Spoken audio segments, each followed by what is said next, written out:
আজকের ভিডিওতে তোমাদেরকে দেখাবো BS6 top model digital meter. এই বাইকের যে টাইমিং সেটিং আছে, এই যে এখন এই টাইম সেটিংটা তোমাদেরকে করে দেখাবো। তো কিভাবে করবে তো পুরো ভিডিওটা তোমরা শুরু থেকে শেষ পর্যন্ত দেখো, তাহলে কিন্তু এই টাইমিংটা সেট করতে তোমাদের সুবিধা হবে। তো এখানে যে টাইমিং সেট করার জন্য বাটন দেওয়া আছে, লেফট বাটনটা, এখানে প্রথমে সেটিংয়ে যেতে হবে। সেটিংয়ে এন্ট্রি করার পর তোমাকে এখানে জেনারেল যেটা লেখা আছে জেনারেলে আসতে হবে, তারপরে আবার বাম ডান দিকে প্রেস করতে হবে, তারপরে আবার এন্ট্রি হবে। তারপরে এখানে তোমাকে date time A to Z তুমি এখানে সিলেক্ট করতে পারবে। এখানে প্রথমে আমি এখন সেটিং করব টাইম। তো টাইমে যে মিনিটটা আছে মিনিটে নিয়ে আসলাম, এখান থেকে এবার বাড়াবো।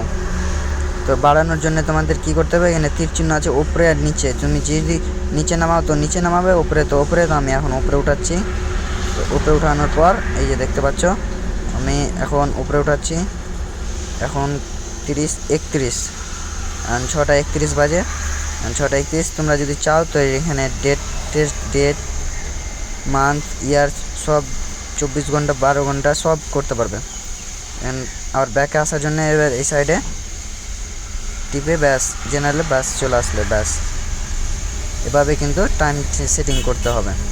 বেসিক্সে খুব সহজ করে দিয়েছে। আর এরকম ভিডিও দেখতে হলে ভিডিওটা লাইক কমেন্ট করে শেয়ার করে পাশে থাকবে।